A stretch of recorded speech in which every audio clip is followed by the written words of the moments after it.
Queridos irmãos e amigos, aqui da página Rodrigo Dias Silva, servo de Adonai, saúdo a todos com a Shalom, que só o Eterno, o nosso Criador, o Todo-Poderoso, Ele pode dar em nome de Yeshua. Estamos alegres, estamos felizes, muito contentes pela oportunidade de estar aqui mais uma vez e dar continuidade a uma mensagem séria que a gente começou aqui a estar comentando e repassando a todos os amados irmãos, simpatizantes da fé, que estão aí seguindo a minha página, Rodrigo Dias Silva, servo de Adonai, e também meu canal no YouTube, intitulado da mesma forma, Rodrigo Dias Silva, servo de Adonai. É um prazer, é um privilégio. Nós começamos aqui um assunto extremamente importante, que tem como finalidade, objetivo maior, mostrar, meus queridos e amados irmãos, a verdadeira identidade do nosso Salvador. Nós sabemos muito bem que o Salvador já foi enviado, ele já veio a este mundo, ele nasceu há mais de 2000 anos atrás, e que nós sabemos muito bem que ele desempenhou um papel importantíssimo na humanidade e que ele foi levado ao madeiro, verteu ali seu sangue inocente como capará, expiação em favor da vida de todos aqueles que viessem a crer nele. E nós sabemos muito bem que ele foi sepultado, mas ao terceiro dia ele ressuscitou. E depois de viver por 40 dias aparecendo aqui, ali e acolá para diversas pessoas que viram e atestaram isso, ele foi assunto aos céus no Monte das Oliveiras, de onde ele subiu e aonde um dia ele voltará e pisará. Creio eu que este dia não está longe, que este dia está mais próximo do que podemos imaginar. Então, meus queridos, é incontestável a verdade de que existiu este personagem, né? O Filho do Eterno Criador de todas as coisas, que foi enviado para poder trazer salvação, para poder ensinar os homens o que é o verdadeiro amor a Deus sobre todas as coisas, ao Pai, e ao próximo, como a si mesmo. Então ele veio ensinar isso.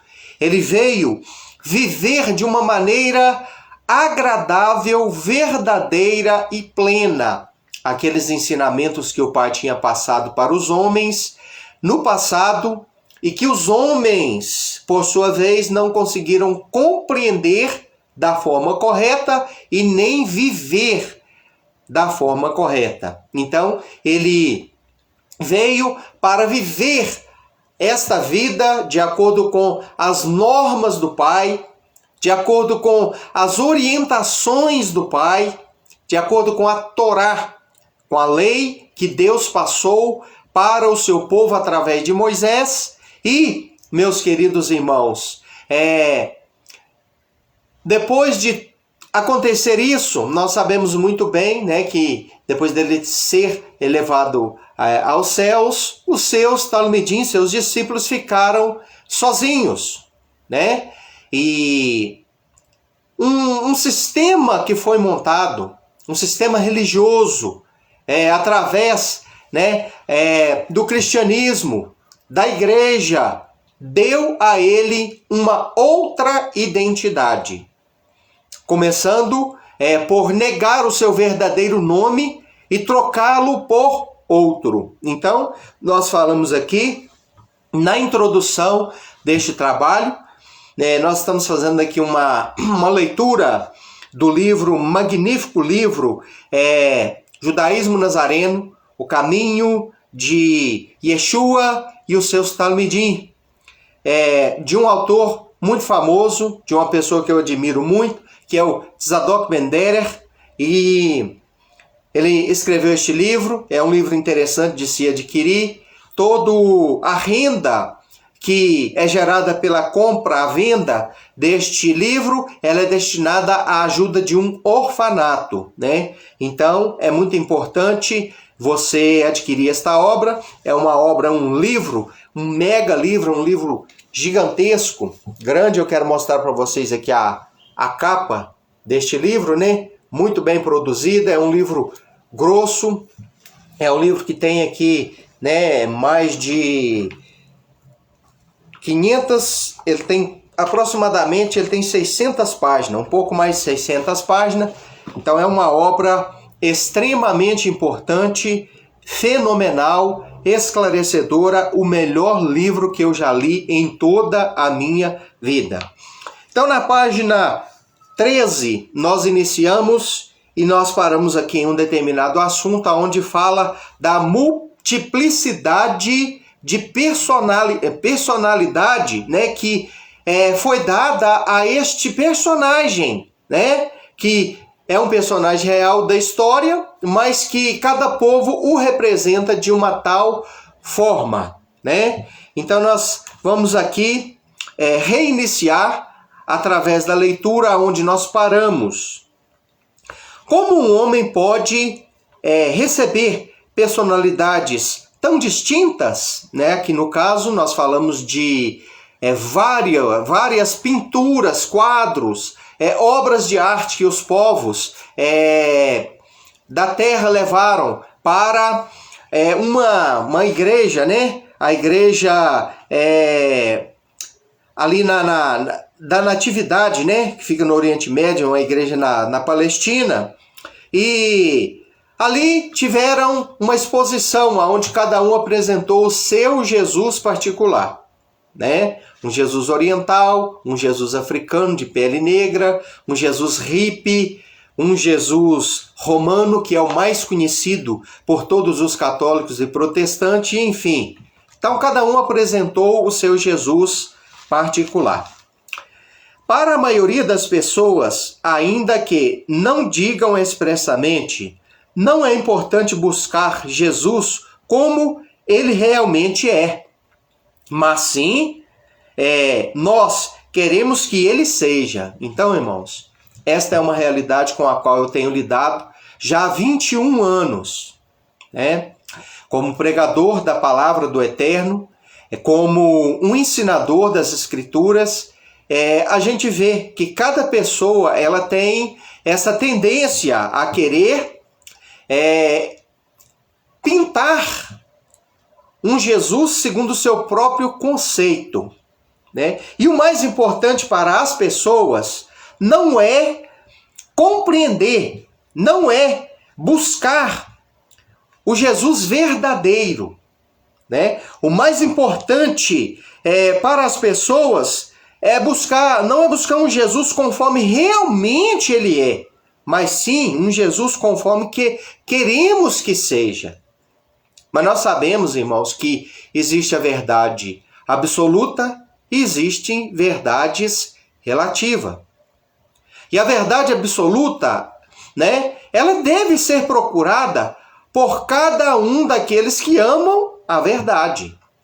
Né? Eu, como amante da verdade, eu não vou relativizar esta verdade. Eu vou procurar a verdade absoluta a respeito de tudo. No caso, de quem realmente é o personagem que o Eterno enviou ao mundo para ser o salvador da humanidade. Então, quem verdadeiramente é este personagem? Isso precisa ser resgatado, buscado, compreendido. Não se busca o legítimo, mas o mito. Não se quer o real, mas o ficto, o fictício. Não se anseia pela verdade, mas pelo engodo. Afinal, o papel aceita tudo. Então é assim que as pessoas têm vivido. Buscando o mito, buscando o engodo, o fictício, buscando o personagem que os povos pintam segundo o seu próprio bel prazer. O africano pinta de um jeito, o oriental, o asiático de outro. Cada religião apresenta ele de uma forma distinta, uma das outras. Então, meus irmãos, fica uma pergunta: quem realmente foi este personagem? Quem realmente foi o personagem que chamam de Jesus? Então, fica essa pergunta, né? E a Bíblia já fala sobre isso, irmãos. Segunda carta que o apóstolo Paulo, Shaul Hashalia, Paulo o emissário, ele escreveu ao povo de Corinto, da cidade de Corinto, onde existia ali uma kahal, que significa uma congregação. Ali ele já instruindo este povo falou sobre um outro evangelho que poderia e haveria de ser pregado, e falou também de um outro Mashiach, Messias, que seria pregado. E ele falou ainda que em Gálatas, os Gálatas ele diz, ainda que um melar, um anjo do céu vos pregue, anuncie uma outra Bessorot, um outro evangelho, uma outra mensagem de boas novas, seja ele anátema, ou seja, tudo que passa do verdadeiro Yeshua, tudo que foge das características deixadas por ele através dos seus ensinamentos, conhecido como os evangelhos, as Bessorot, as boas novas que ele veio trazer, deve ser anátema. Nenhum outro Cristo, outro Yeshua, outro personagem salvador deve ser anunciado. E deve ser ouvido e acatado. Então, é este o cerne da mensagem que o emissário, Shaul Hashalia, Paulo, o apóstolo Paulo, mais conhecido como apóstolo Paulo, ele deixou ao seu povo, ao povo ali de Corinto e ao povo da Galácia, aos Gálatas. Então, meus queridos, prosseguindo aqui com o comentário, fico pensando que o homem ambiciona criar o seu próprio Jesus porque não quer abrir mão da sua liberdade, entre aspas, para esta liberdade aí. Se o Jesus real fosse diverso do ídolo pessoal criado, talvez exigisse um comportamento diferente de nós. Porventura poderia requerer que nós mudássemos como pessoas tão mesquinhas, falhas e corruptas? Então, pela liberdade, é melhor permanecer com o ídolo de papel, pensam alguns, ainda que de forma inconsciente. Então, por que as pessoas não querem assumir a realidade? Por dois motivos. Primeiro, porque a tradição ensinou errado, ensinou que o Salvador é este que pintaram para nós. Então, tudo que nós viemos a aprender por meio desta configuração, nova configuração, feita pelos homens e repassada para as pessoas em nome do verdadeiro Salvador, em nome do verdadeiro personagem. Então, tudo o que nós aprendemos com os padres, com os bispos e com os pastores, porque a Igreja Católica e a Igreja Protestante foram os responsáveis a apresentar ao Ocidente, à humanidade ocidental, este Jesus criado, configurado segundo os ditames, os interesses desta religião chamada cristianismo. Então, tudo o que o padre fala, o pastor fala, o bispo fala, é a verdade plena para alguns. Não se vai à verdadeira fonte para pesquisar quem realmente é ele. Né? Quando eu falo a verdadeira fonte, eu falo da fé original e eu falo da língua original na qual as escrituras nos foram deixadas e falo da cultura original dele, o Salvador. Será que ele era realmente um personagem grego-romano? Será que ele era realmente um personagem com um nome grego? Porque Jesus é um nome grego, é um nome latinizado.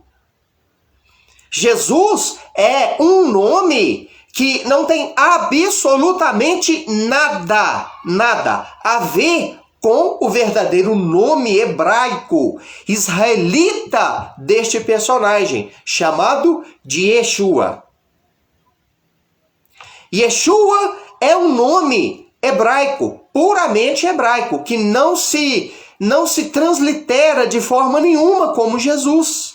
Se você for pegar as letras do alfabeto que compõem o nome de Yeshua, né? Yeshua, que é Yud Shin Vav Ain.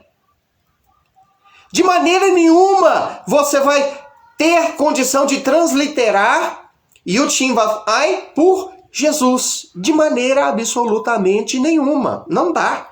É impossível. Por quê? Simplesmente pelo fato de não existir dentro da língua hebraica uma letra que faz o som do J. Não há na fonética hebraica, com seus 22 caracteres hebraicos que compõem o alfabeto, nenhuma das letras que emite o som do J. Já falei aqui na primeira mensagem. Volto a repetir. O som do J foi criado mais recentemente, tem pouco mais de 300 anos que a letra J foi incorporada no alfabeto latino, grego, e que faz parte, veio fazer parte do nosso alfabeto usado aqui por nós, ocidentais, nos dias de hoje. Então é impossível. Então, meus queridos, cada um, infelizmente, crê no seu próprio Yeshua pessoal. Então eu estava falando sobre a questão da tradição, é o primeiro motivo, né, pelo qual as pessoas têm dificuldade de compreender que Yeshua é um e Jesus é outro. Yeshua é o verdadeiro personagem e Jesus é um personagem criado, fictício, criado em cima do real personagem chamado Yeshua. Então, o segundo motivo, meus irmãos, além da tradição, nós temos aprendido, né? Tradicionalmente assim, é que as pessoas, irmãos, elas querem viver a vida do jeito que elas querem. Elas querem ter um Deus que se molda às características dela, ao gosto dela, ao querer dela, ao achômetro dela. Nas conversas cotidianas uns com os outros, uma das palavras que você mais ouve as pessoas falar é eu acho. Não, eu acho assim. Eu penso assim. Eu imagino assim. Então, cada pessoa tende a querer ver a cosmovisão do seu redor e do seu derredor de acordo com o seu próprio querer e a sua própria vontade. Agora, irmãos, Deus, Yeshua, a palavra, a fé, não se modela ao querer próprio do homem. É aquilo que Deus deixou para nós. É aquilo que o homem deve aceitar sem querer modelar de acordo com o seu próprio bel prazer. E nós sabemos muito bem que este personagem, ele foi modelado segundo a configuração daqueles que queriam fazer ficar ultrapassado a fé original e implantar uma nova configuração de fé para a humanidade. E nós estamos falando do cristianismo. E isso veio a acontecer. Então, meus queridos, continuando aqui a nossa análise, vamos dar aqui então continuidade.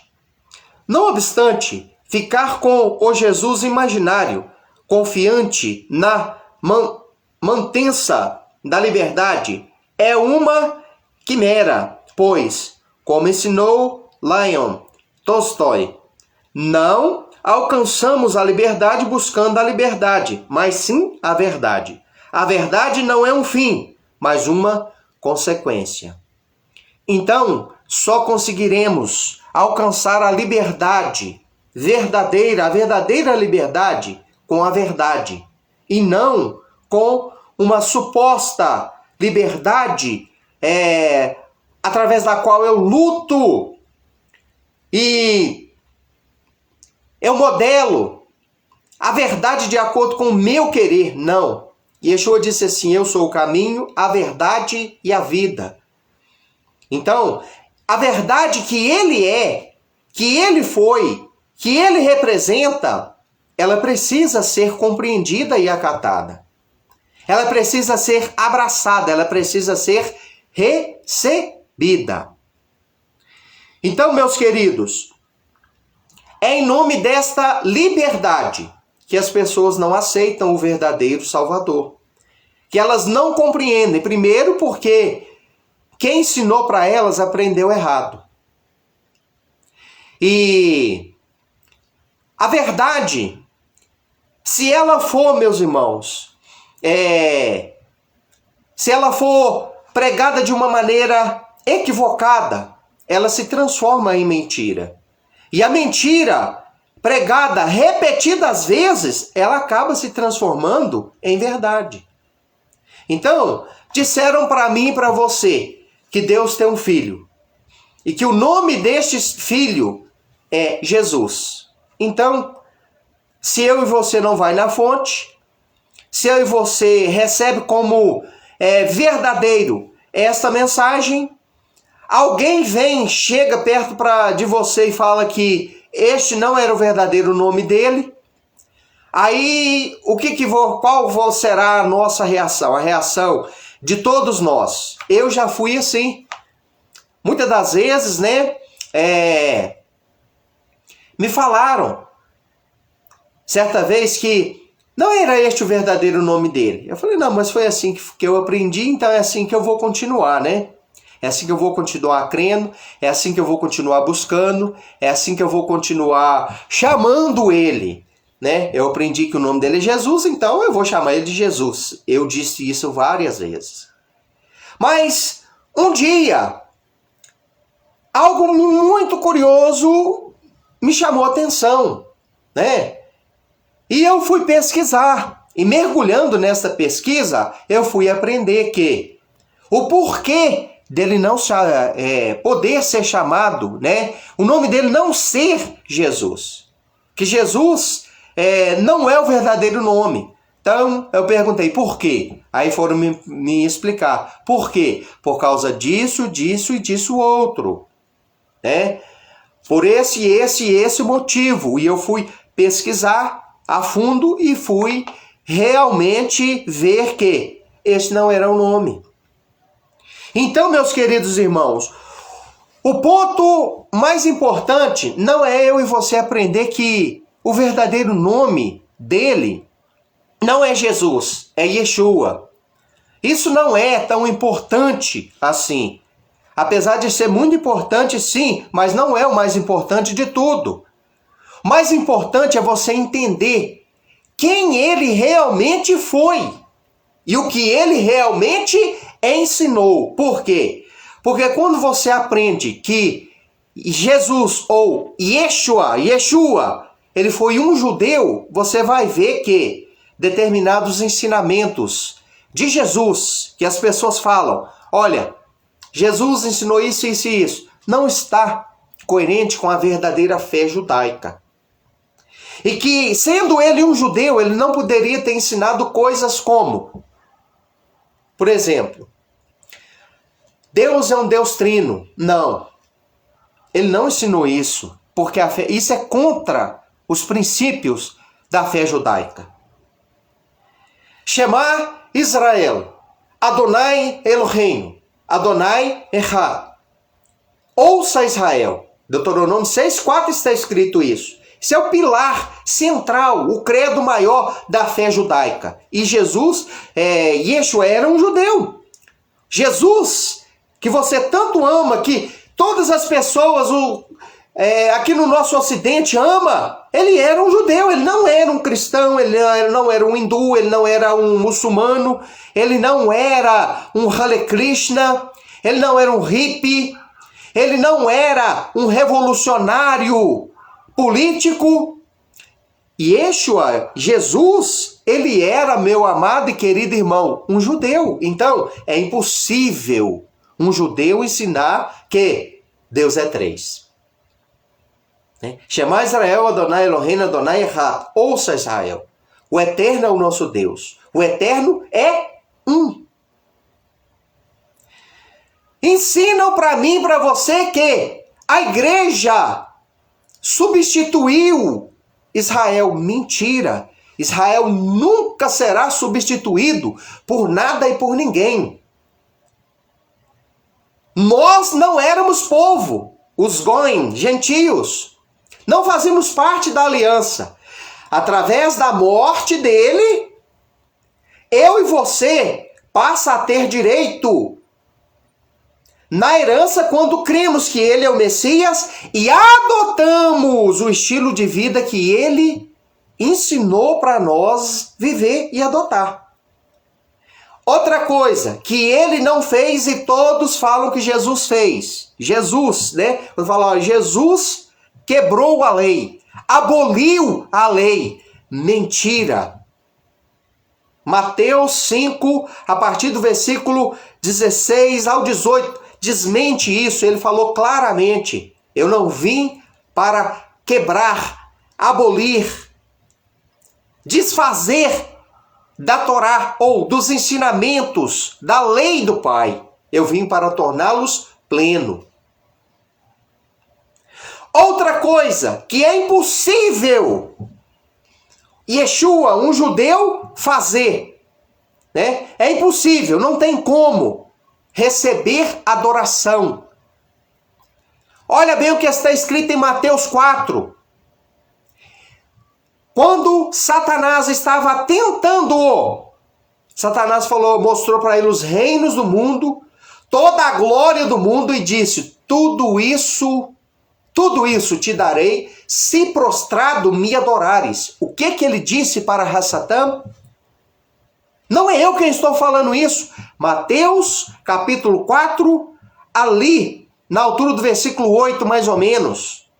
Ele disse assim: somente ao Senhor Elohim, o teu Deus, está escrito, adorarás, e só a ele servirás, só a ele prestarás culto. Ele disse para Satanás: se ele fosse digno de adoração, da mesma adoração que é própria apenas para o Deus errado, único, ele teria que dizer assim, na sua frase dirigida a Satã: somente a nós, né? Ao Deus Trino, não é Pai, Filho e Espírito Santo, então tinha que ser nós, não é eu, ele. Somente ao Pai. Ele se dirigiu ao Pai. Ele não se incluiu neste ato que ele aprontou para o Pai de adoração. Ele transferiu a honra da adoração não para si próprio. Ele não se colocou como digno da mesma adoração do Pai. Ele disse para Satã, ele disse o seguinte: somente ao Senhor teu Deus, o nosso Elohim, devemos adorar. Ele estava citando uma parte da Torá. Ele estava citando ali Êxodo 20, aonde se fala, irmãos, aonde se diz que Nós não podemos ter outros deuses diante do único Deus. Que a nossa adoração deve ser destinada apenas ao Pai, a Deus, ao Criador. Yeshua é digno de honra. Yeshua é digno de ser homenageado, obedecido, reverenciado como o Messias. Ele é digno de ser ouvido.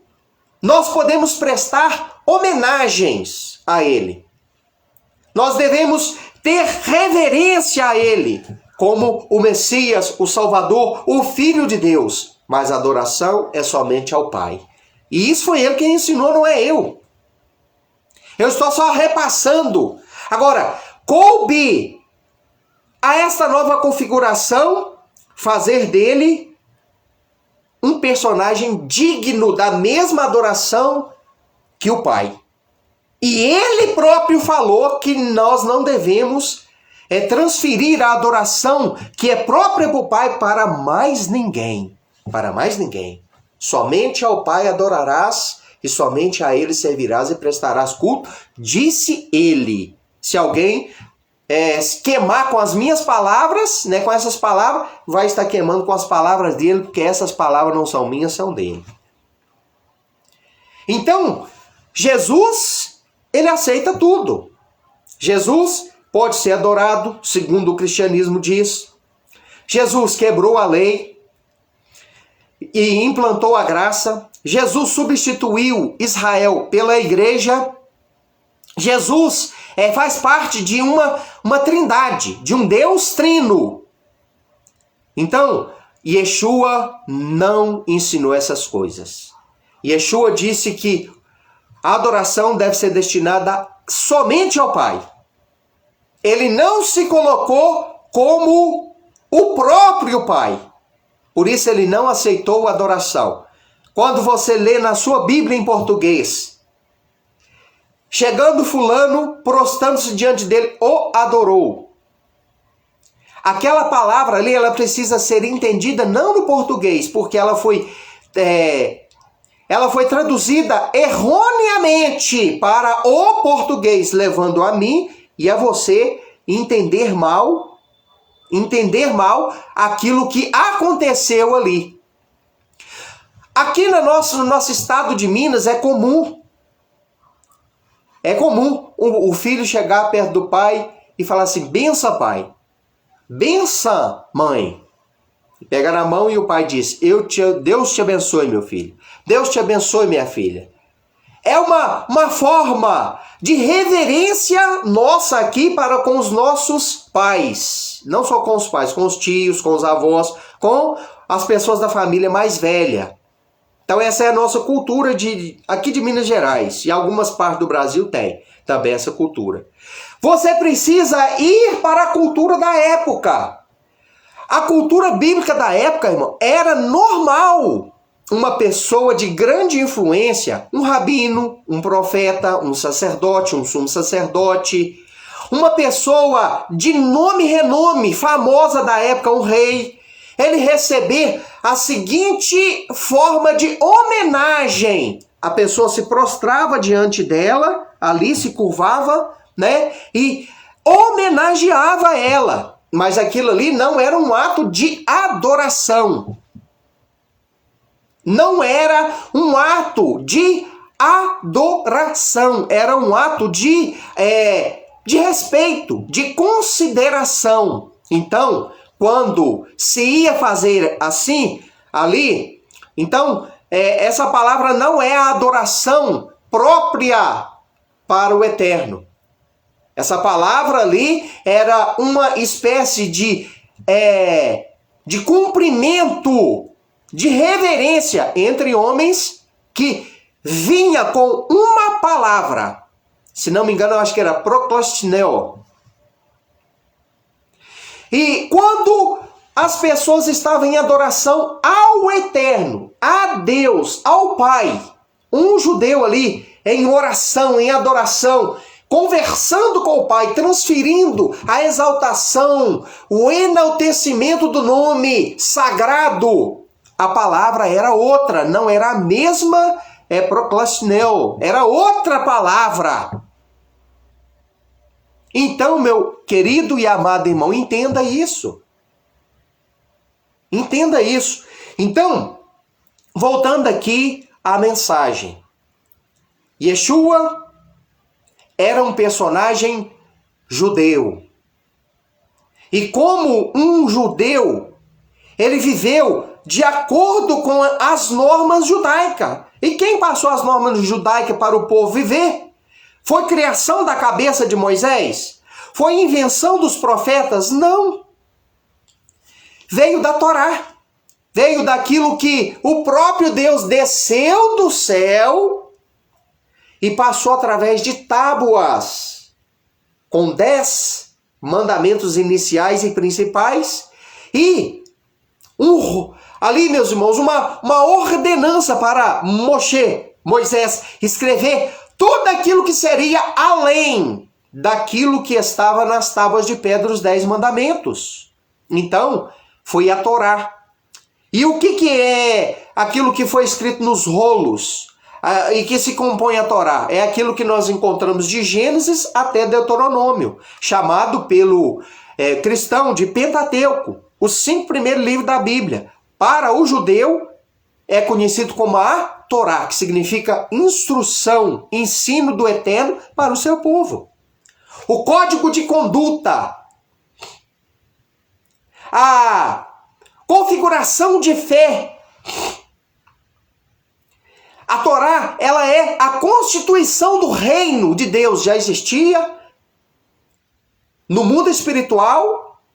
É um código de conduta que já existia lá e Deus passou para o seu povo viver de acordo com aquilo que eles viviam lá, vivem lá, para eles viverem aqui. A Torá. Então, um judeu de verdade, ele vai viver a sua vida de acordo com a Torá. Agora, como que o filho vem e quebra, anula, abole a Torá do pai? Que filho rebelde é esse? Jesus, conforme ensinam, fez isso. Mas Yeshua, irmãos, de maneira nenhuma ele fez isso. A teologia cristã, criada por teólogos chamados de os pais da igreja, criaram estas doutrinas, como a doutrina da Trindade, a substituição da igreja, né? A doutrina de que a graça substituiu a lei, sendo que graça e lei sempre existiram. Naquele período que as pessoas chamam de a lei, a graça estava presente e vigorando lá. E neste período que as pessoas chamam de graça, a lei, meus irmãos, ela precisa estar presente. Porque graça sem lei não é graça. E lei sem graça não é lei. As duas coisas é como braço esquerdo, braço direito. O corpo ajustado e verdadeiro, ele precisa ter braço esquerdo, braço direito, braço esquerdo. Senão não é um corpo perfeito. Então sempre existiu graça e lei no passado, e graça e lei no presente, e sempre existirá graça e lei no futuro. Não existe isso. Isso é criação teológica. Então voltando aqui, mais uma explanada. Creio que se deve buscar a qualquer custo a verdade, acautelando-se das convicções pessoais, dos mitos criados, dos dogmas incorporados e da multividência preconcebida. Aliás, estava certo Nietzsche ao afirmar que as convicções são inimigas mais perigosas da verdade do que as mentiras. Então, todo este ensino que passaram para nós como certo, tornou-se convicção para o cristão. Eu fui um cristão. Então, aquilo que o pastor falava, né, para mim, Era verdade absoluta. Aquilo que eu lia, né, na Bíblia Sagrada, em português, para mim estava tudo correto, era inquestionável. Apesar de ser uma pessoa estudiosa, mas eu nunca tive o desejo, a curiosidade, né? Eu até tive, mas assim, a audácia de procurar alguém do povo dele. Do povo dele quem? Do povo de Yeshua. Para poder me explicar algumas coisas. Né? Eu nunca tive alguém da cultura, alguém que falava a mesma língua que ele. Porque Yeshua, irmão, ele não falava grego, ele não falava português, ele não falava alemão. Yeshua, ele falava hebraico, era a língua principal, a língua kadosh, a língua santa.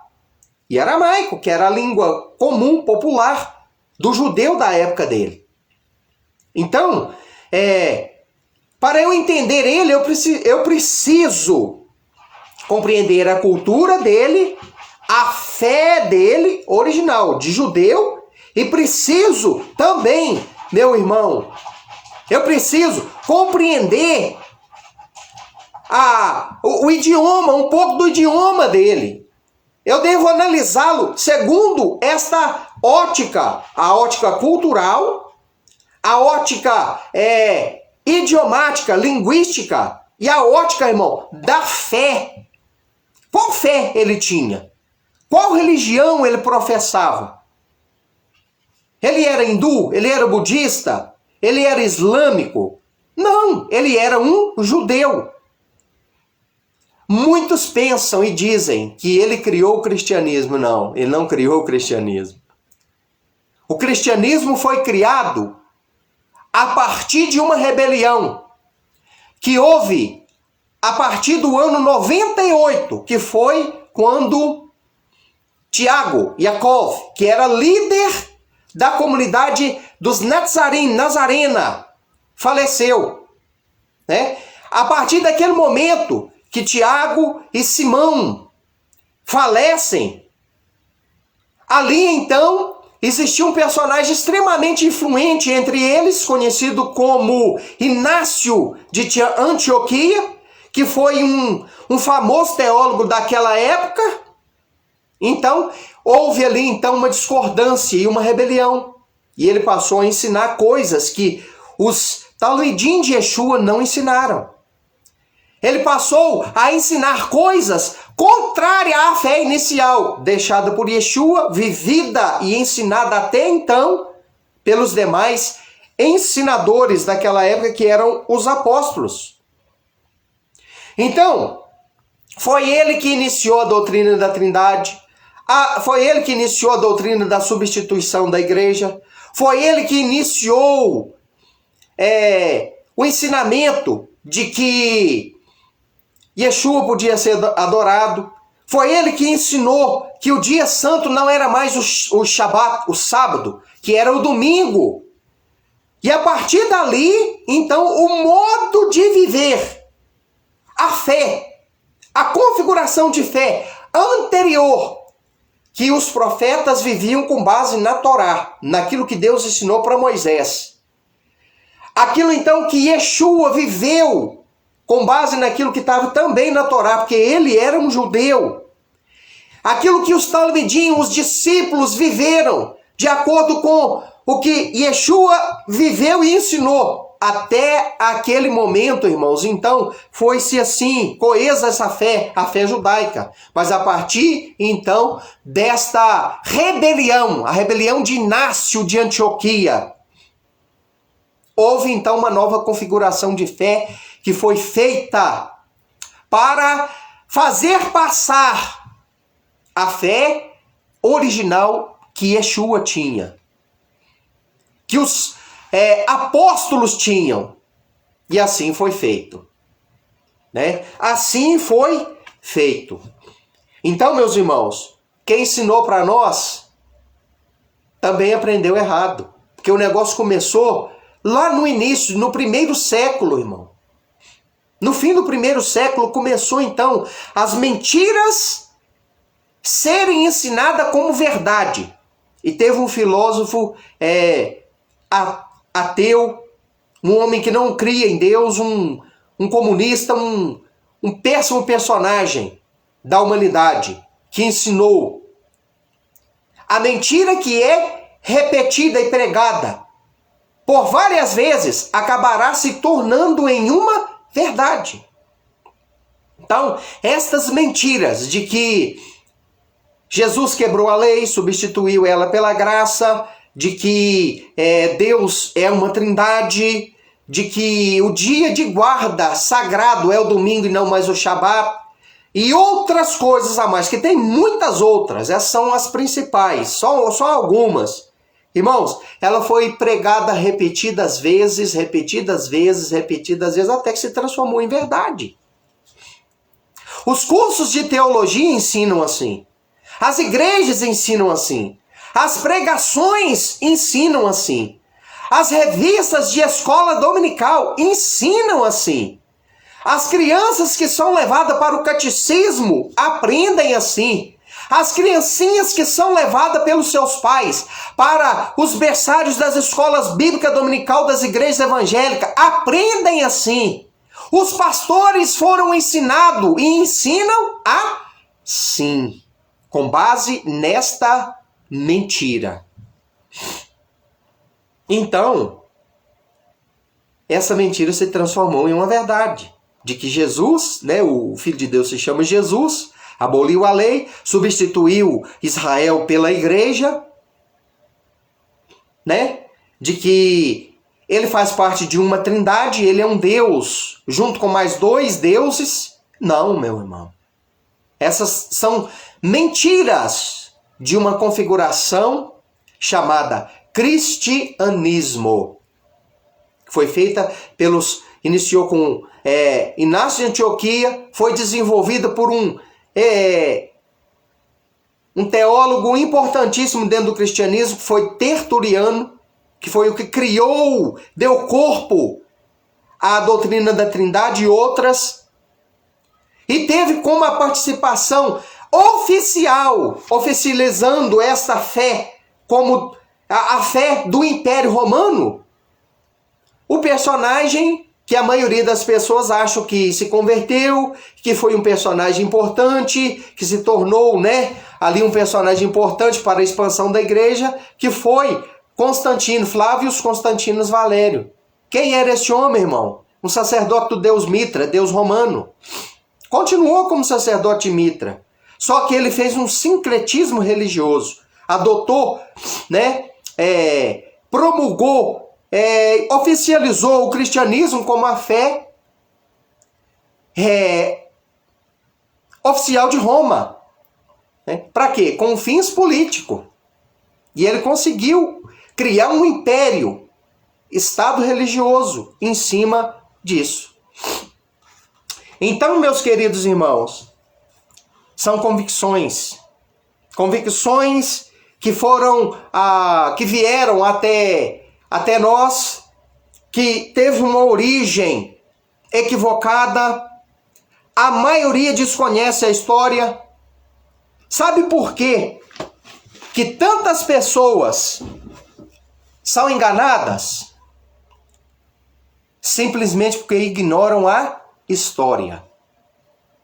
Se eu e você for buscar nas fontes históricas, mas não nas fontes históricas contada pelo cristianismo, porque a fonte histórica dele, as fontes históricas deles são maculadas.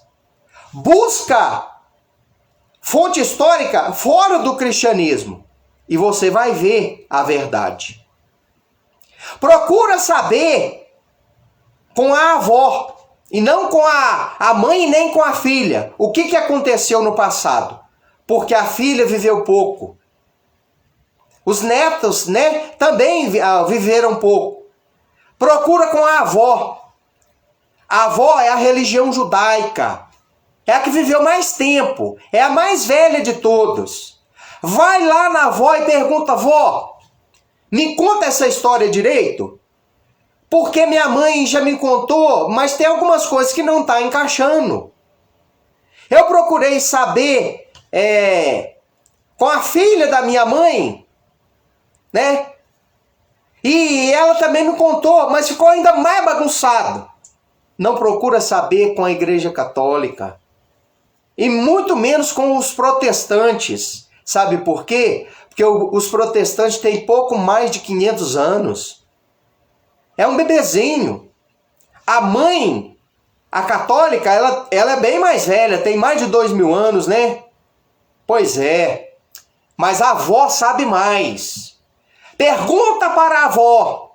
Vó, me conta a história direito? A avó vai te contar certinho, porque a avó presenciou tudo. A avó tem experiência. Aí tem pessoas que dizem assim, não, mas você trocou a Bíblia pela história? Não. Eu estou lançando mão da história para me ajudar a compreender a Bíblia. Ah, não, mas história é história, Bíblia é Bíblia. Ah, é mesmo?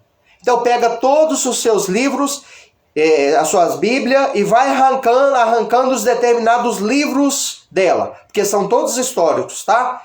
Pega a sua Bíblia, por favor. Arranca 1 Crônicas, 2 Crônicas, 1 Samuel, 2 Samuel, que são todos livros históricos. É história pura esses livros. Arranca eles e joga fora da Bíblia se você não gosta da história. Procura a Brit Hadashah, aquilo que as pessoas chamam erroneamente de o Novo Testamento. Arranca, por favor, arranca o livro de Atos dos Apóstolos e joga fora. Porque o livro de Atos dos Apóstolos é a história do início ao fim. Pega os evangelhos também, porque os evangelhos são história. As histórias do filho de Elohim. A história de Yeshua, como que ele nasceu, como que ele cresceu, como que ele desenvolveu seu ministério, as curas que ele fez, as mensagens que ele deixou, histórias puras. Então pega os 4 evangelhos, Mateus, Marcos, Lucas e João, arranca, joga fora, porque é história, tá? Então, meus queridos, a história nos ajuda a compreender a Bíblia. Ficar somente com a Bíblia, sem buscar na história, você vai fazer muito bem, porém, algumas coisas você não vai compreender. E outra coisa, você continuará sendo enganado em diversos aspectos. Então, meu irmão, o tema da mensagem é o seguinte: Yeshua, o israelita que eu não conhecia. Vamos conhecer um lado que foi ofuscado, propositalmente para eu e você não compreender quem realmente foi o Salvador. Um judeu que não se chama Jesus, que se chama Yeshua, porque ele não era grego. Jesus é um nome grego, como um personagem judeu vai ganhar um nome grego, sendo que grego, né, e hebreu não tem nada a ver um com o outro. Para te falar a verdade, né, eles não se misturam. Grego e judeu não se misturam, irmão. Como que uma mãe e um pai judeu, israelita, vai dar um nome grego para o seu filho? É a mesma coisa como que eu e você vai dar um nome com matizes africana, com ligações ao paganismo e ao misticismo romano nos nossos filhos? Você já viu algum cristão, né, alguma pessoa que tem fé na Bíblia Sagrada, dar um nome para o seu filho oriundo dos deuses, dos orixás, dos nomes que dão as entidades lá dentro da fé de matriz africana? Não, ninguém dá. Ninguém dá. Por que não dá? É porque não bate, são opostos. Então, como que um judeu vai dar um nome de Jesus para seu filho? Como que um anjo vai aparecer e falar assim, olha, coloca um nome grego no seu filho judeu, para um pai judeu e uma mãe judia? Vocês já procuraram saber as atrocidades que os gregos fizeram com os judeus na época de Antíoco Epifânio? Não. Com certeza não. Sabe por quê? Porque a igreja fez você entender que os livros históricos de Macabeus é um livro ruim, que você não pode ler ele. Leia o livro dos Macabeus, que conta a história do massacre efetuado pelos gregos aos judeus, e você vai ver o porquê, a razão pela qual o judeu, ele não se mistura com o grego. Principalmente naquelas épocas. Você vai ver o massacre. É como está acontecendo nos dias de hoje. Essa guerra que está lá. Como que aqueles dois povos vão se misturar? Não tem como. Então, meu irmão, Yeshua é um personagem que a grande maioria aqui no Ocidente não conhece. Por quê? Porque conhecem muito, conhecem demais, de capa a capa, dos pés à cabeça, Jesus, mas não conhecem Yeshua. Yeshua, o judeu, o israelita, ele é bem distinto de Jesus, o Jesus cristão, cabelão grande, olho azul, manto branco com uma faixa vermelha. Isso não existe. Perdão, meu irmão, não existe. A Bíblia fala que o homem israelita, ele tem cabelo curto. Desonroso é para o homem ter cabelo crescido. Ao passo que o cabelo é a honra da mulher. Cabelo crescido é a honra da mulher. Isso está escrito, foi escrito por Paulo aos Coríntios. Então, ele não tinha cabelo grande. Ele não usava manto branco com uma faixa vermelha. Isso é coisa de imperador romano, irmão. Colocaram isso porque foi Roma que colocou ele, né, como o rei, né? Um rei vindo da parte do Eterno, romano. Um governante romano. Então essa vestimenta dele é romana. Ele vestia o talit com tzitzit. A Bíblia, no seu contexto original, quando você vai ler ela em hebraico, o Evangelho de Mateus e outras partes dos Evangelhos, quando fala que a mulher do fluxo de sangue tocou na orla dos seus vestidos, lá está falando que ela tocou na orla do seu talit, tocou no tzitzit. Isso aí é judaico demais, irmão. Você pode até achar estranho, você nem sabe o que eu estou falando, sabe por quê? Porque isso é coisa judaica. Se você não for mergulhar na fé judaica, você vai continuar achando que ela foi lá e tocou no manto branco, na veste, na faixa vermelha romana dele. Não, forma nenhuma, de jeito nenhum. Ela tocou em uma parte sagrada da veste de um judeu, que todo judeu usava e usa, aonde tinha o tzitzit, uma trança azul com branco, contendo 613 fios entrelaçados nas 4 pontas do tzitzit, do talit dele.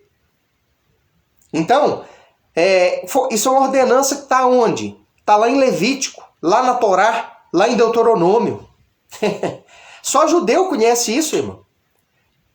Então, vamos conhecer o personagem judeu. Aí o talit. Olha aí mais ou menos. Vou aproximar. O personagem israelita, chamado Yeshua. Porque esse você não conhece. Você conhece Jesus, um personagem grego-romano, que o catolicismo romano, ele pintou, pôs num quadro e te mostra. quero fazer uma oração, encerrando. E na próxima oportunidade nós vamos dar sequência. Tem muita coisa para nós falar ali ainda. Eu acredito que nós vamos aqui mais umas 3, 4 partes ainda. Eterno, maravilhoso é o Senhor. Eu te agradeço por tudo e peço que o Senhor estenda as suas mãos para abençoar a vida de todos os amados e queridos irmãos que vão participar dessa transmissão posteriormente, daqueles que estão participando, e que o Senhor esteja abençoando e que vidas possam ser despertadas para a glória do nome do Senhor eterno. Te louvo, exalto, adoro e peço que o Senhor abençoe a vida de cada uma das pessoas que vai assistir este trabalho. Ajude-nos a compreender a cada dia mais e mais quem é Yeshua HaMashiach, o judeu, filho de judeus, que se circuncidou no 8º dia, que recebeu também no 8º dia o seu nome como um sinal, como uma identidade. Ajude-nos, Senhor, a entender, ajuda cada uma das pessoas que vai ouvir esta mensagem, este ensinamento, a entender, Senhor, que ele era um judeu, que se circuncidou, que guardou as leis da Torá, que nunca comeu nenhum tipo de carne considerada impura, que comeu, se alimentou de maneira kosher, pura, apropriada, conforme as tuas ordens dadas lá em Levítico 11, Pai. Ajuda a cada um de nós compreender quem realmente foi Yeshua, o Messias, o ungido Salvador. E a diferença que existe entre o personagem criado e apresentado pela Igreja Católica Apostólica Romana para a humanidade, Senhor, chamado Jesus. Te louvo, Pai, e peço compreensão para todos, no nome de Yeshua. Amém. Que o Eterno abençoe a todos. Boa noite. Compartilhe esta mensagem e visita o canal do YouTube, Rodrigo Dias Silva, servo de Adonai. Que o Eterno abençoe a semana de todos, no nome de Yeshua.